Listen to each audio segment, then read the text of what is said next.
Junior Fritz Jacquet est plieur de papier. Il crée des sculptures lumineuses, légères et poétiques grâce à la technique de l'origami. Il a découvert le pliage de papier à l'école et depuis, il plie partout et tout le temps. Une simple feuille devient une lampe grâce à ses mains et à son souffle. Nous avons rencontré cet éco-designer passionné et talentueux dans son atelier à Paris. Quand j'ai découvert le pliage de papier, ce qui m'a fasciné, c'est le côté, comme disent les enfants aujourd'hui, c'est de la magie sans truc. Tu as une feuille de papier, tu fais quelque chose et hop, ça bouge, il y a une forme qui naît, il n'y a pas eu de colle, de clou, de scotch, voilà, c'est toi, ta mémoire pour le coup, tes mains et hop, voilà. Et ça m'a tout de suite fasciné. Il est donc tombé dedans quand il était petit. Et après des années d'entraînement, Junior réalise aujourd'hui des lampes avec à chaque fois une seule feuille de papier, sans découpage ni collage, juste avec la technique du pliage. Il réalise pour nous la lampe Coralis. Donc là, ce que je fais, c'est que je lui donne un peu plus d'humidité.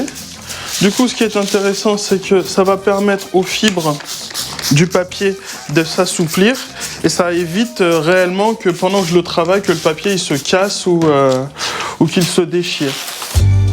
Il plie avec du papier sulfurisé, le même que l'on trouve dans nos cuisines, car il est déjà traité pour résister à la chaleur. Après, il s'avère que ce papier-là, techniquement, il est juste génial. C'est-à-dire qu'il a une bonne tenue, il a une grande nervosité, il a une très très belle luminosité, une transparence. Voilà, c'est-à-dire que le papier en lui-même, au-delà de ses caractéristiques, je dirais, techniques, avait aussi des caractéristiques esthétiques qui m'intéressaient. On voit parfaitement la structure du pliage, à part que là j'utilise le froissage pour lui donner en fait, je dirais, une plus grande tenue. C'est comme si chacun des plis qui est arrivé par le centre était comme une micro-armature qui permettrait en fait à la fin au modèle de se tenir. La structure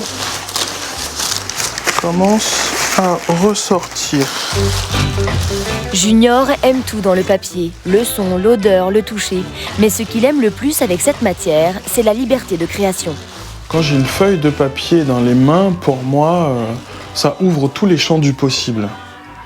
C'est-à-dire qu'il y a vraiment tous mes sens en éveil, c'est-à-dire que j'essaye de voir ce que telle forme peut évoquer.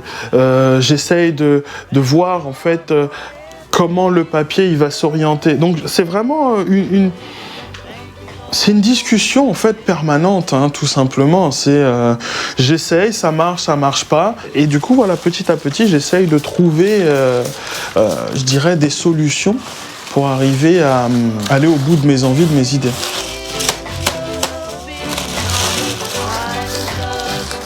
Le fait d'ouvrir le papier et de le refermer permet de créer petit à petit un plus grand nombre de plis. Du coup, voilà, ces plis-là, c'est ce que je recherche, à augmenter le nombre de plis, parce que plus le papier il est froissé, mieux il se tient, et plus il se tient, en plus c'est joli. Du coup, on a un modèle qui est stable, qui rayonne bien, qui se tient bien. Une fois terminée, la lampe ne craint plus rien à part l'eau et le feu. Le papier a séché dans sa forme et la fibre est figée. Elle peut alors durer plusieurs dizaines d'années sans bouger. Le fil conducteur dans tout mon travail, je dirais, c'est la passion. La passion du papier, l'envie de montrer le papier autrement et l'envie aussi de montrer l'origami autrement, tout simplement. Et je me dis, la sculpture lumineuse était le vecteur le plus intéressant parce qu'on a tous besoin de lumière chez soi. Et en plus, voilà, il y a des personnes qui sont sensibles aux belles choses. Du coup, arriver à créer quelque chose que le plus grand nombre trouve joli, et en plus de ça, qui est issu d'une technique qui m'est chère, donc l'origami, je trouvais que c'était une symbiose assez intéressante pour tout ça. À seulement 34 ans, il est déjà présent dans plus de 150 boutiques à travers le monde. C'est une belle success story qui n'est pas prête de s'arrêter. Pour moi, c'est une recherche perpétuelle de forme, d'odeur, de sensations. Moi, le papier, voilà, ça me parle. Ça fait partie de moi. my shoes.